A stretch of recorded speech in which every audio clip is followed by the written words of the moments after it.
السلام عليكم ورحمة الله تعالى وبركاته متابعينا الكرام. مرحبا بكم إخواني في حلقة جديدة بعنوان كيف نعرف جهوزية الكناري، سواء عند ذكر الكناري أو أنثى الكناري، أو كيف نعرف أنهما جاهزان لموسم التزاوج. لنبدأ الموضوع على بركة الله.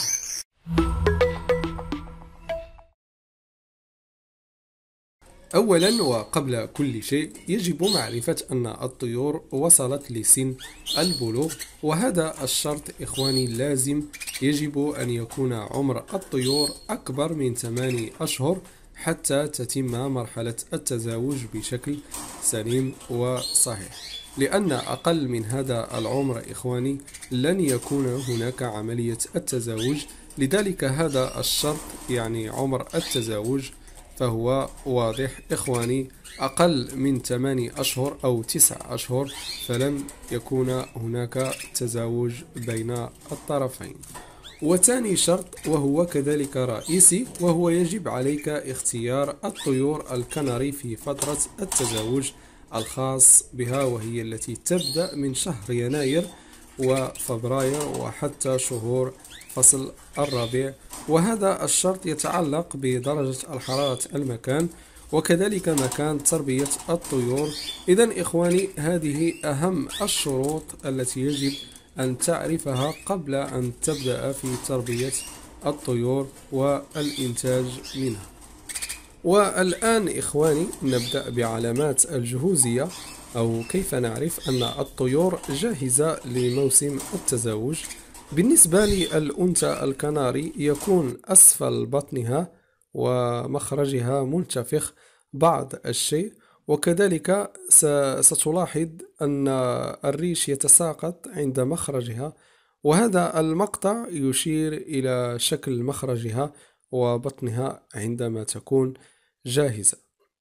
وكذلك من العلامات التي تدل على أنها جاهزة، كلما تستمع لتغريد الذكر تبدأ بالرد عليه بالتصفير، وتكون كثيرة الحركة في القفص. وسنلاحظ كذلك تبدأ الأنثى بتقطيع أي شيء يكون موجود في أرضية القفص، كأوراق الجرائد مثلا التي نضعها في أرضية القفص، أو تقطع أي خيط قريب منها بنية بناء العش. ومن أهم العلامات كذلك عندما يغرد الذكر قريب منها تراها تأخذ وضعية التلقيح وتهز بكتفيها أي جناحيها وتنبطح إلى الأسفل. فهذه العلامات الجهوزية عند الأنثى. أما علامات الجهوزية عند الذكر، أولا يكون التغريد متواصل عندما يرى أي أنثى أو يسمع صوتها يثيره صوتها ويجعله يبحث في القفص وفي المحيط، وتجد الطائر يحاول أن يوصل صوته إليها وتراه يتحرك يمينا وشمالا عند التغريد. كذلك من العلامات القصوى التي تبين أنه جاهز عند فحص عضوه الذكري تجده بارز. وكذلك بعض الذكور نجدها تلعب بالعش أو الخيوط، وهذا أيضا إحدى الدلائل التي يخبرنا بها الطائر كما يريد أن يخبر الأنثى بهذا السلوك بأنه جاهز للتزاوج.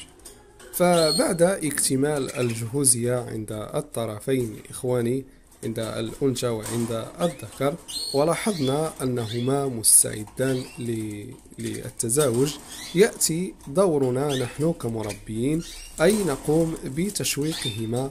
نضع الذكر في قفص لوحده، وكذلك نضع الأنثى في قفص لوحدها، ثم نضعهم قريبين من بعضهم لمدة 4 أيام على الأقل بدون أن يروا بعضهم.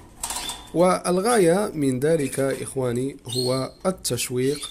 وبعد هذه المدة نبدأ في نزع الحاجز الغير المرئي الذي قمنا بوضعه بين أقفاصهم أو أي شيء وضعناه كحاجز، وهذه المرة يشاهدون بعضهم ولا ندخل الذكر على الأنثى حتى نرى الذكر والأنثى يحاولان الاقتراب من بعضهم والهيجان على بعضهما، ونبقيهم هكذا لمدة يومين على الأقل، ثم آخر يوم نقوم بإدخال الذكر على الأنثى. وهكذا سوف نتأكد أن الأنثى والذكر جاهزين للتزاوج. وللتذكير إخواني، فعدم جهوزية كل من الذكر والأنثى يؤثر سلبا على التزاوج، حيث إن لم تكن الأنثى جاهزة يعني أنه لا يوجد هناك بيض، وإن كان الذكر غير جاهز يعني أن الأنثى ستضع بيض لن يكون مخصب. هذا كل ما يخص موضوع اليوم أحبابي. أتمنى أن أكون قد أفدتكم بشيء، فلا تبخلوا علينا بإعجاب للموضوع والاشتراك في القناة ونشر الموضوع لتعم الفائدة. شكرا على متابعتكم، أراكم بإذن الله تعالى في موضوع آخر، والسلام عليكم ورحمة الله تعالى وبركاته.